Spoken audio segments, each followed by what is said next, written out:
How did it all start? I mean, what started it for you? How did y'all get together and say, hey, we're going to be a band?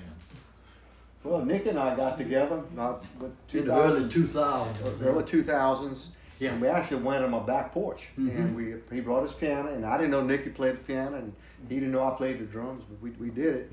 Yeah, one thing led to the other, and it just blossomed from there, you know. Well, we had some early musicians came and played with us, and so we're a culmination of a lot of musicians. And I bet there's been at least 10, 12 musicians been through the band. Yeah, and that was going to be my next question. What you said, a lot of people came through the band. What's your influences? Like, what made y'all want to be musicians to begin with and get together and have fun? Love of music, that's all I can tell you. Oh yeah, without a doubt. And you know, Ernie and I spoke a lot of times. We didn't want to focus on ourselves, but because we set up as a group and we lasted so long, we had famous people that came, sat in with us, and it was more or less who we would meet, you see, and that was just as important as where we were playing. That's right. It was an amazing experience, the people that we met with our group. Yeah, that's kind of a universal. I think musicians want to connect to other musicians and see how you can connect and be together and make music together.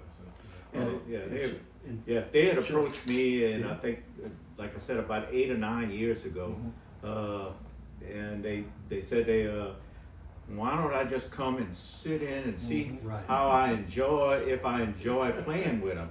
Would I enjoy just come and sit in and practice and just have a little fun? So I did. And after the practice, they were like, "Well, you in, so you in the band." Okay. Yeah, that's it. Yeah, I didn't know it was an audition. It was just to have a little fun and sit in and just, play a little music. Chuck, we didn't know it was an audition either. When you find somebody good, you hire them. Right. And we're missing one tonight. I know Mr. Ray couldn't be here tonight, but how did he get with y'all? How did y'all find He him? came to practice. Yeah. And he's the closest I ever heard to play the same way I play. Okay. My Right. style. And before he was, I said, you hired. I didn't even tell him that. That's right. You hired. Everybody wants to know, how did we get this name, King Pakaye? All right. So years ago, I went to a Mardi Gras party, the King's party for Turanians in Houma, and I decided to dress like a Hawaiian chief, and I had a big conga drum, and I was going to be King Pakaye playing the conga drum for the king. See, it was a costume party, he had to do it. And so one of the original members of the band, Barry Blanchard, saw that picture. He said, "What the hell are you doing there?" And I said, "I was King Pakaye at a Mardi Gras party." He said, "That'd be a great name for a band, our band." So Pakaye is sort of a Cajun slang term for having fun. So it's like if you're stirring something, or you're paddling a canoe, or you hit somebody, you Pakaye them. So we're the kings of having fun. From what I've been in contact with y'all throughout my life, Mr. Nicky and Mr. Ernie for sure. I don't know Mr. Freddie and you as well, but you got some characters here for sure. The question that my wife had was, who's the ringleader of the band? Who's the rabble rouser ringleader? I'd like to say that. Ernie. We all friends who all chip in. So if somebody calls Chuck about a gig, Chuck kind of knows how to do it. And if they call Freddie will call Nicky or I. So nobody's really in charge. We're all friends. Yeah. And that's why we've been together for so long. And then all these years, we all get along real well. And we do a lot of community activities. I think it's how you look at from a business standpoint of music. I think Ernie is the kind of leader. He's the guy that takes the front on that. When it comes to the arrangement of music and all, Freddie's our leader on that. Y'all been together for a long time, so I know that there has to be a funny story of a disaster that's happened. So tell me a little bit about maybe one time where something did fall apart or it didn't happen as well as it should have. Well, we were playing in Donaldsonville at the Crescent Park. It was on April the 1st. And an afternoon concert. Yeah. And normally we'll pick the song that we want to start with, and we thought we had the right song. So Ernie takes his sticks and he goes 1, 2, 3. Well, I might have played the Star Spangled Banner. Freddie might have played. I mean, we had 5 guys play 5 different things.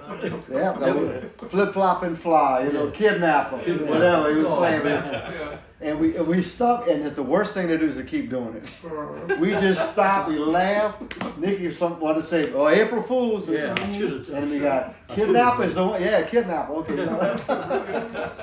Is there any like idol or somebody that you guys really enjoy that have ever seen you and said, "Man, you guys are doing a good job"? Yeah. Oh, That's man, would Broussard. be, Man, yeah. Lord. Or the guys from Chicago. They Let's were- talk about that. So we were all there. At that night. Boudreaux and Thibodeau's In in Baton Baton Rouge. Rouge, yeah. They had come down to band Chicago. They were gonna play the next night, Yeah. you know, either Yeah, on the second campus place, at yeah. LSU or whatever. And one of them was the bongo player, the old percussion, and the other one was the drummer. And those guys came in and they enjoyed themselves thoroughly. And I took a picture with one of them, and I think we all We all took took a group with picture. them, yeah. And they just loved the music. Yeah, I said, you know, it's old school music out of, you know, New Orleans, Fats Domino, Educator, you name them, down the line. And those guys stayed the whole night. So we were staying at Boudreaux and Thibodeau. So Yeah. these nightclubs, people just walk along and they'll have a drink at a club and they'll do something. So they were eating crawfish. Yeah. Yeah. And so Freddie's son Bart was our sound man that night, and he said, "That's the sound man from Chicago over there." And so during the break, Nicky and I went and talked to Nicky. Said, "Y'all from Chicago?" He said, "No, Nicky, that's the band, Chicago. That's the band." "Oh, okay." And so the rest of them came in and they had a great time. They enjoyed it. They had never heard the style of stuff we were playing. So we had a little bit of Swamp Pop, but we had the Fats Domino music and Ernie Cato music. And so we took pictures with them. They signed out some autographs, and so we stayed in touch with them. And then Van Broussard had played with us twice. Yeah. In Donaldsonville. He showed up at a wedding reception. Not showed up, we knew he was coming. And at the in Donaldsonville, we played like Grace, that. Grace, yes, Grace, I sang a song with Grace. Something on the avenue. Yeah. Well, that was the Avenue Stroll. Yeah. Avenue Stroll in Yeah. November. And Van and Grace came up there. And Yeah. this thing was. So Of course, I played music with Van. Yeah, right? oh, absolutely. So that's a good next question. Is what have you guys ever played? Have y'all played with musicians that have been maybe on a national stage or a I grand played stage? with my idol. Yep. Back in the 50s, my idol was Jimmy Clinton. Yep. And we were in the service together. Yeah. And I played with him for 6 months. Well, good. So let's see. I was asking just any story y'all want to bring up. So like any war story, any like thing that was very successful, or something like memories that hold true to you and that you think about all the time. So we knew the owners of Oak Alley, and they were, Jeb Mayhew, Zeb Mayhew and his son. the third. So we played some shows there with Lorna, and so they called us and said, "Look, y'all would want to play for some groups coming through." So they called us one day, and it was during the day, and it was a group from Spain, from Yeah. Barcelona, Spain, and they wanted to hear some Cajun music. I said, "Well, we really don't do that, but we're gonna come something just as good." Yep. So we went as the CBS Trio, and we played that. And as there were, might have been 30 of them, so they got off the bus. We started playing. They were going to eat lunch not in the building, but there's a hall. Separate, yeah. There's an event center. They got on the stage with us and started dancing. Oh, yeah. They had never heard Swamp Pop ever. Never. And we started playing, and they didn't know. They were having fun. So we took a picture with us with the Spanish Yeah, I group, had and so they interpreted some of the words we were saying. I had an interpreter, but it was just fun to entertain people from Europe who'd never heard that. Yeah, and one guy called his brother or his sister, and they heard it was from Spain. Oh, over the phone. Yeah, with the phone. Yeah. There's certain music you can't help but dance to, get up. That's and- what I'm saying, feel, you know? Yeah. We were playing on Mother's Day at Oak Alley. We were outside to entertain the audience, the crowd. No, it was Easter. It was Easter Sunday, I think it was. So we were playing CBS Trio. We had Ron Woodward, I think, was playing, and we were playing outside under a tent. And so Oak Alley has visitors from all over the world, and there were people coming in and watching us, and they were enjoying themselves. And then one guy in broken English, CD, and like he wants to buy one. Nicky said, "Go to the bank and get a CD."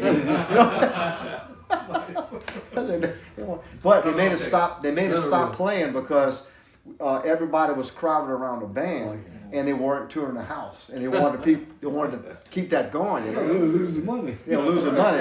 y'all stop a minute. So we did Ocala for a while. That was a lot of fun. Chuck, you played overseas, I hear. Yeah, With another with the group. Dick Nixons, we were playing every year. There's the big music festival in Austin, Texas, South by Southwest. It's where bands go to find a record deal. And we played there, and the guy who ran this international music festival in Rennes, France was there. Wow. And he heard us, and he was like, I must have the Dick Nixons play. I must have it. So they hired us to play. We flew on a plane with Cowboy Mouth. We were friends. We'd been friends with Fred since before Cowboy Mouth, when he used to play with a band, Dash Rip Rock. We played with them all the time. Fred left, and then he formed his own band, Cowboy Mouth. We were on the plane with them. We played 2 different venues there, but it was quite an experience to play there.